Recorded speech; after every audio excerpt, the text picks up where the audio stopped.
Hello అందరికీ ఎలా ఉన్నారండి? నేనైతే చాలా బాగున్నాను. మీరు ఎలా ఉన్నారో అయితే కామెంట్ సెక్షన్‌లో కామెంట్ చేయండి. ఈరోజు మా బ్రేక్‌ఫాస్ట్ కోసం అయితేనేమో గార్లిక్ బటర్ వేసి దోసలైతే ప్రిపేర్ చేస్తున్నాను. టేస్ట్ అయితే మాత్రము చాలా బాగా వచ్చాయి. ఒకసారి అయితే తప్పకుండా ట్రై చేయండి. ఈ గార్లిక్ బటర్ ఎలా ప్రిపేర్ చేశాను అంటే బటర్‌ని కొంచెం అయితే మెల్ట్ చేసేసుకున్నాను. దానిలో కొంచెం గార్లిక్‌ని తురిమేసి యాడ్ చేశాను. కొంచెం కొత్తిమీర కూడా తురిమేసి యాడ్ చేసేసుకున్నాను. వీటిని మూడింటిని బాగా మిక్స్ చేసుకుంటే సరిపోతుంది. ప్యాన్ బాగా హీట్ అయిన తర్వాత దోశ యాడ్ చేసుకొని దానిపైన అయితే ఈ గార్లిక్ బటర్ కొంచెం యాడ్ చేసుకోండి. నేనైతే కొంచెం తక్కువగానే యాడ్ చేస్తున్నాను. మీరు ఎంత ఎక్కువగా యాడ్ చేసుకుంటే అంత మంచి టేస్ట్ అయితే వస్తుంది. రోజు తినే దోశల్లాగా కాకుండా ఈ దోశలు అయితే కొంచెం డిఫరెంట్గా ఉంటాయి. టేస్ట్ అయితే మాత్రము చాలా బాగా వచ్చింది. ఈ దోశలు చట్నీతో తిన్నా కానీ బాగుంటున్నాయి. కాకపోతే నా దగ్గర పొటాటో కర్రీ ఉంది అని చెప్పి అయితే మధ్యలో పెట్టేసి క్లోజ్ చేసేస్తున్నాను.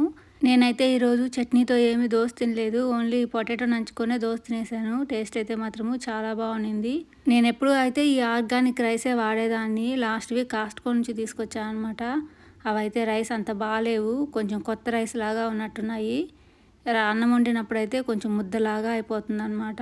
అందుకనేసి వాటిని పక్కన పెట్టేసి వేరే రైస్ అయితే తీసుకొచ్చాను ఈరోజు. ఈ రైస్ కూడా చూడడానికి కొంచెం కొత్త రైస్ లాగానే ఉన్నాయన్నమాట. ఎంత ఓల్డ్ రైస్ తీసుకొని వస్తే అన్నం కూడా మనకు అంత ఎక్కువగా వస్తుంది.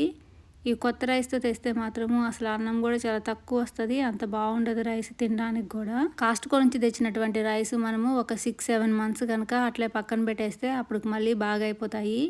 అందుకని ఇప్పుడు నేను ఓపెన్ చేసినటువంటి బ్యాగ్ అయితే కొంచెం నీట్గా ఓపెన్ చేసేసుకున్నాను. ఈ కాస్ట్కో రైస్ అయితే దానిలో పోసేసుకొని నీట్గా జిప్ క్లోజ్ చేసి పెట్టేస్తాను. ఒక 6 మంత్స్ తర్వాత కానీ ఈ రైస్ అయితే బాగా రావన్నమాట. అన్ని రోజులు ఎందుకు పెట్టడంలే అనుకుంటే నేను ఇడ్లీ దోశకి పిండి వేసుకునేటప్పుడైనా కానీ దీన్ని అయితే కొంచెం కొంచెంగా యాడ్ చేసేస్తాను. అప్పుడైనా కూడా అయిపోతాయి ఈ రైస్ అయితే. ఈ బ్యాగ్స్ అన్నీ తీసుకెళ్ళి అయితే ట్రాష్లో వేసి గరాజ్ అయితే కొంచెం క్లీన్ చేసే పని ఉంది. దాన్ని అంతా అయితే క్లీన్ చేసుకొని రావాలి. ఈ చెట్టు అయితే ట్రేడర్ జ్యూస్లో $13కే పెట్టినాడు. చాలా పెద్దగా ఉంది, బాగుంది చూడడానికి అని చెప్పి అయితే తీసుకొచ్చాను. నేను ఏది కొత్తగా కొన్నా కానీ కొద్ది రోజులు అయితే కౌంటర్ టాప్ మీద పెట్టుకొని చూసుకుంటాను. దాని తర్వాతే వాటిని తీసుకెళ్ళి అయితే ఇంకో ప్లేస్లో పెట్టేస్తాను. గరాజ్ అంతా నీట్గా క్లీన్ చేసేసి వచ్చి అయితే ఇప్పుడు నేను మళ్ళీ వంట స్టార్ట్ చేసేస్తున్నాను. ఈరోజు మా లంచ్ కోసం అయితేనేమో కోడిగుడ్డు మునక్కాయ వేసి అయితే పులుసు ప్రిపేర్ చేస్తున్నాను. దీంట్లో కాంబినేషన్గా అయితే కిచిడీ చేస్తున్నాను అనమాట. ఈ రెండింటి కాంబినేషన్ చాలా బాగుంటుంది. ఒకసారి అయితే ట్రై చేయండి.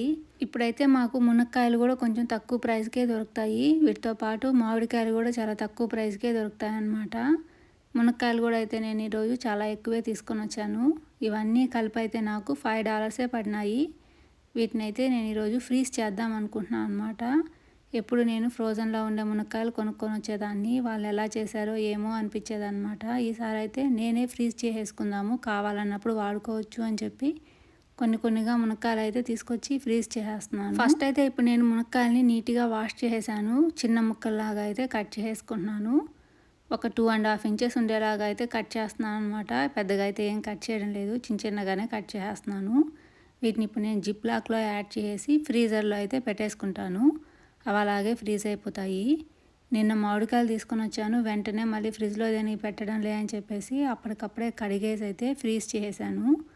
కొన్ని అయితే పచ్చడి కోసం చిన్నగా కట్ చేసి పెట్టినాను. కొన్ని కూరలో వేసుకోవడం కోసం అయితే పెద్దగా కట్ చేసి పెట్టినాను. ఈ వీక్లో కనుక మునక్కాయలు మామిడికాయలు మళ్ళీ సేల్లో ఉంటే ఇంకొన్ని అయితే తీసుకొని వస్తాను. తురుము అయితే పెట్టుకోవాలి మామిడికాయని. తురిమిన దాంతో అయితే మనము పులిహోర అయినా ప్రిపేర్ చేసేసుకోవచ్చు. రైస్ అయితే ఒక సైడ్ కుక్ అవుతూ ఉంది. ఇంకో సైడ్ అయితే ఎగ్స్ కూడా బాయిలింగ్ పెట్టేస్తున్నాను. మునక్కాయలు అయితే ఇప్పుడు ఎంత కావాలో అన్నీ అయితే కొన్ని పక్కన పెట్టేసుకున్నాను. నాకు ఎక్కువగా ఉన్నట్టు అనిపించాయి. అందుకనేసి కొన్ని తీసి అయితే ఫ్రిడ్జ్లో మళ్ళీ పెట్టేశాను అనమాట. ఎగ్స్ బాయిల్ చేయడం అయిపోయింది. రైస్ అయితే కూడా కుక్ అయిపోయింది.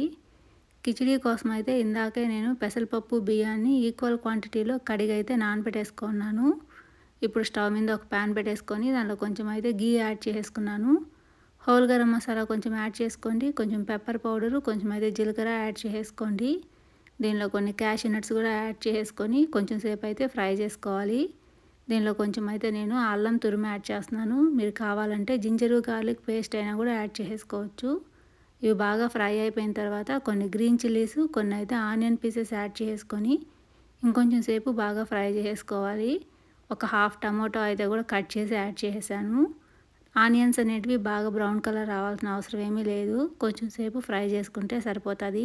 జీడిపప్పు కర్రీలో వేసే ప్రతిసారి అయితే ఒక 2 పప్పులు నా కోసం స్పెషల్గా తీసుకొని వచ్చి అయితే తినేస్తాను. జీడిపప్పు తినడానికైతే చాలా మంచి టేస్ట్ ఉన్నట్టు అనిపిస్తుంది అనమాట. అందుకని నేను పచ్చివే ఎక్కువగా తినేస్తూ ఉంటాను. ఈ మిక్సీ జార్ని అయితే నేను 2 రోజుల నుంచి కడగకుండా వేరే జార్లో వేసేసుకుంటున్నాను అనమాట. చట్నీ కూడా ఈ రోజన్నా కడగదాము అని చెప్పి అయితే బయట తీసాను.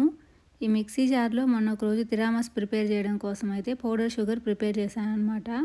ఆ పౌడర్ షుగర్ కొంచెం మిగిలింది. దాన్ని ఎక్కడ పెట్టాలో అర్థం కాక అయితే ఆ మిక్సీ జార్లో అలాగే ఉంచేసాను. ఈరోజు దాన్ని అయితే తీసి ఒక బౌల్లో యాడ్ చేసి కొంచెం అయితే టేస్ట్ చూసాను అనమాట. గ్లూకోజ్ పౌడర్ నోట్లో వేసుకోగానే ఎలా కూల్గా అయిపోతుందో అలా అనిపించింది ఈరోజు నాకు పౌడర్ షుగర్ తింటూ ఉంటే. ఎప్పుడు అయితే టేస్ట్ చూడలేదు, ఈరోజే టేస్ట్ చూశాను, చాలా బాగా అనిపించింది. కిచిడీ కోసం అయితే టమాటోలు కూడా కొంచెం మగ్గిపోయాయి. దీనిలో అయితే నానపెట్టినటువంటి బియ్యము పెసరపప్పుని రెండింటిని యాడ్ చేసి అయితే ఒక 2 మినిట్స్ ఫ్రై చేశాను. మీరు కావాలి అంటే ఫస్టే బియ్యంని పెసరపప్పుని డ్రైగా రోస్ట్ చేసుకొని తర్వాత అయినా కూడా నానబెట్టేసుకోవచ్చు. నేను పప్పు బియ్యము రెండు కలిపి అయితే 1.5 గ్లాస్ దాకా తీసుకున్నాను. అందుకనైతే నేను 3 గ్లాసెస్ యాడ్ చేశాను. మీకు కొంచెం పొడి పొడిగా రావాలి అంటే ఒక 1/2 గ్లాస్ అయితే తక్కువ వాటర్ యాడ్ చేసుకోండి. వాటర్ యాడ్ చేసి కొంచెం సాల్ట్ కూడా యాడ్ చేసి అయితే ఒకసారి బాగా మిక్స్ చేసుకొని ఇంకా కుక్ చేసుకోవాలి. కిచిడి అయితే రెడీ అయిపోతుంది. ఈరోజు నేను శనక్కాయలతో పచ్చడి అయితే ప్రిపేర్ చేస్తున్నాను. పీనట్స్ అయితే ఆల్రెడీ వేయించినవి ఉన్నాయి. అందుకని అయితే నేను ఈరోజు పచ్చడి ఈజీగా ఒక 2 మినిట్స్లో ప్రిపేర్ చేసేస్తున్నాను అనమాట. కొంచెం పచ్చి కొబ్బరిని చింతపండుని అయితే కొంచెం సేపు మైక్రోవేవ్లో వేడి చేసేసాను. ఇప్పుడు ఒక మిక్సీ జార్ తీసేసుకొని దానిలో పచ్చి కొబ్బరి కొంచెం అయితే చింతపండు యాడ్ చేసుకోండి. కొన్ని ఎండుమిర్చి యాడ్ చేసుకోండి. కొన్ని పీనట్స్ అయితే యాడ్ చేసుకోండి. సాల్ట్ యాడ్ చేసుకోండి. పచ్చళ్ళలో వేసుకున్నటువంటి పౌడర్ కూడా ఒక స్పూన్ యాడ్ చేసుకొని కొంచెం సేపు అయితే గ్రైండ్ చేసుకోవాలి. కొంచెం వాటర్ కూడా యాడ్ చేసుకున్నాను. ఎక్కువ వాటర్ యాడ్ చేసుకుంటే అది చట్నీ లాగా అయిపోతుంది. అందుకని కొంచెం తక్కువ వాటర్ యాడ్ చేసుకోవాలి పచ్చడి కోసము. ఆనియన్ అయితే ఇప్పుడు నేను కొంచెం దంచేసుకొని ఈ పచ్చళ్ళలో మిక్స్ చేసుకుంటాను. టేస్ట్ అయితే మాత్రము చాలా బాగుంటుంది. కొన్ని పచ్చళ్ళలో అయితే మేము పచ్చి ఆనియన్ దంచి యాడ్ చేస్తాము. ఒకటైతే ఈ శనక్కాయల పచ్చళ్ళలో పచ్చి ఆనియన్ యాడ్ చేస్తాము. గోంగూర పచ్చళ్ళలో యాడ్ చేస్తాము. మినుములతో కూడా పచ్చడి ప్రిపేర్ చేస్తాము అనమాట. దానిలో కూడా అయితే పచ్చి ఆనియన్ యాడ్ చేస్తాము. టేస్ట్ అయితే మాత్రము చాలా బాగుంటుంది. ఈ పచ్చడికైతే ఇంకా మీరు తిరగమాత కూడా ఏమీ పెట్టాల్సిన అవసరం లేదు. అట్లాగే వేసుకొని అయితే రైస్లో తినేయచ్చు. ఆమ్లెట్ పక్కన పెట్టుకొని తింటే మాత్రము చాలా మంచి టేస్ట్ ఉంటుంది. కిచిడి అయితే ఆల్మోస్ట్ వచ్చేస్తుంది. ఇప్పుడైతే నేను మునక్కాయ కోడిగుడ్డు వేసి అయితే పులుసు కోసం రెడీ చేసేసుకుంటున్నాను. ఇప్పుడు స్టవ్ వెలిగించి ప్యాన్ పెట్టేసుకొని దానిలో కొంచెం అయితే ఆయిల్ యాడ్ చేశాను. ఆవాలు జీలకర్ర కొన్ని మెంతులు యాడ్ చేసుకున్నాను. ఇవి బాగా ఫ్రై అయిపోయిన తర్వాత ఆనియన్ పీసెస్ అయితే యాడ్ చేసేస్తాను. ఈరోజైతే గార్లిక్ ఏమీ యాడ్ చేయడం లేదు. దీనిలోనే మునక్కాయలు కూడా యాడ్ చేసుకొని ఆనియన్స్ బాగా కుక్ అయ్యేంత వరకు అయితే కుక్ చేసుకోవాలి. ఇన్ని రోజులు మేమైతే ఫ్రోజన్ మునక్కాయలు తింటున్నాం కదా, వాటికైతే ఎలాంటి ఫ్లేవర్ ఉండేది కాదు. ఇప్పుడు ఫ్రెష్గా మునక్కాయలతో వండుతుంటే మాత్రము మునక్కాయలతో ఉండేటువంటి ఫ్లేవర్ అయితే బాగా తెలుస్తుంది. ఈ మునక్కాయలు ఆనియన్స్ కొంచెం మగ్గిపోయిన తర్వాత దీనిలో అయితే టమాటోస్ యాడ్ చేసుకున్నాను. కొంచెం సాల్ట్ యాడ్ చేస్తున్నాను. కొంచెం అయితే పసుపు యాడ్ చేస్తున్నాను.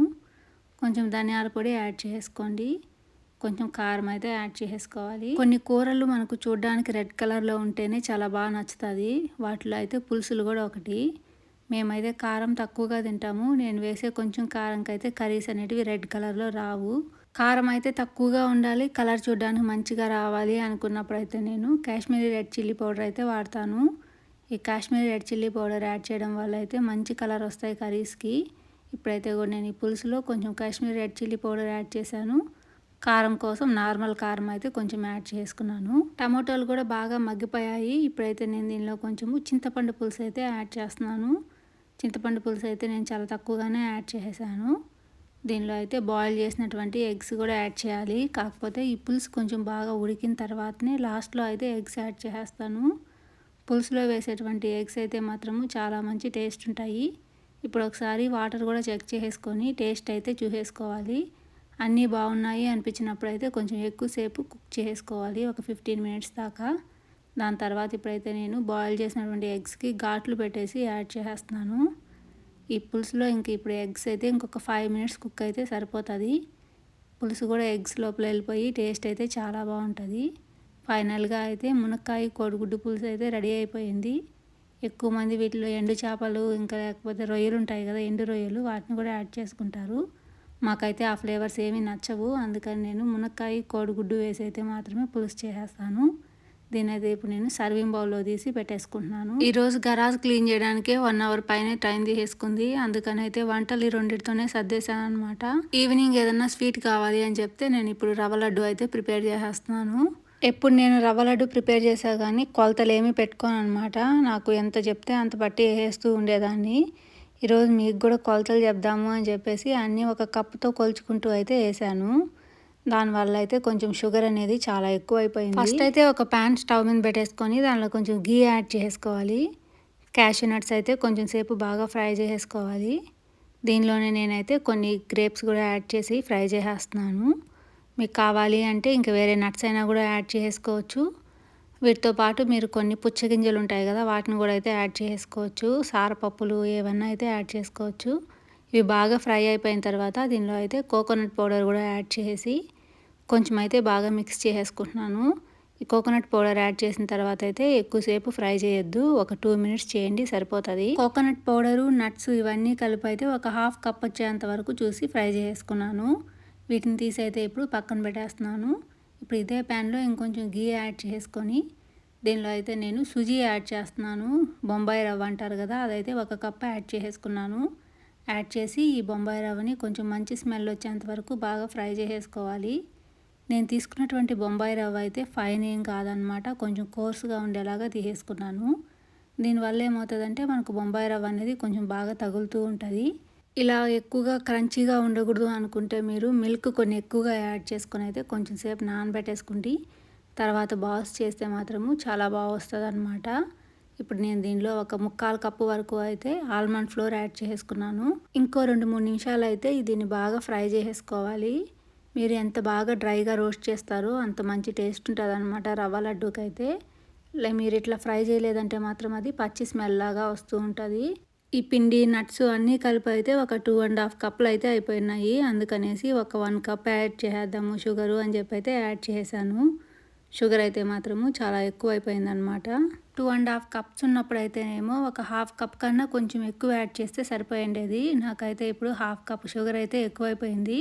అందుకని మళ్ళీ ఇంకొకసారి అయితే నేను పిండిలన్నీ వేసి ఫ్రై చేసి మళ్ళీ యాడ్ చేసుకున్నాను. దీనిలో కొంచెం అయితే ఇలాచీ పౌడర్ కూడా యాడ్ చేసుకొని ఒకసారి అయితే బాగా మిక్స్ చేసుకోవాలి. దీనిలో మీకు ఒక 1/2 కప్ వరకు అయితే పాలు కూడా పడతాయి. కొంచెం సేపు అయితే నేను పాలు ఎక్కువగానే యాడ్ చేసి సోక్ చేస్తాను. దానివల్ల అయితే రవ్వ కొంచెం సాఫ్ట్ అవుతుంది. తినేటప్పుడు రవ్వ అనేది కొంచెం గట్టిగా లేకుండా ఉంటుంది అనమాట. ఇప్పుడైతే నేను దీనిలో కొన్ని మిల్క్ యాడ్ చేసుకొని అయితే ఒకసారి బాగా మిక్స్ చేసేస్తాను. రవ్వ అనేది బాగా వేడిగా ఉన్నప్పుడైతే మిల్క్ యాడ్ చేయొద్దు, షుగర్ అంతా మెల్ట్ అయిపోయి మళ్ళీ మీకైతే ముద్దల్లాగా రావన్నమాట. అందుకని కొంచెం సేపు అయితే చల్లారని చేసుకున్న తర్వాత దీనిలో పాలైతే యాడ్ చేసి మిక్స్ చేసుకోవాలి. నేను బ్రౌన్ షుగర్ యాడ్ చేసినాను కాబట్టి కలర్ అయితే కొంచెం డిఫరెంట్గా వస్తుంది. మీరు వైట్ షుగర్ యాడ్ చేసుంటే రవ్వ లడ్డూలు అయితే కొంచెం తెల్లగా కనిపించేటివి. ఫస్ట్ అయితే నేను కొన్ని నట్సే ఫ్రై చేసుకున్నాను కదా, ఆల్రెడీ నా దగ్గర ఫ్రై చేసినటువంటి క్యాషూ నట్స్ ఉన్నాయి కదా, వాటిని అయితే ఇంకొన్ని యాడ్ చేసుకున్నాను. ప్రతి లడ్డూలో అయితే ఒక 4-5 క్యాషూ నట్స్ వచ్చేలాగా లడ్డు అయితే చుట్టేస్తున్నాను అనమాట. ఎప్పుడు చేసా కానీ ఒక 10-15 లడ్డూస్ వచ్చేటివి, ఈసారి అయితే 23 లడ్డూస్ వచ్చాయన్నమాట.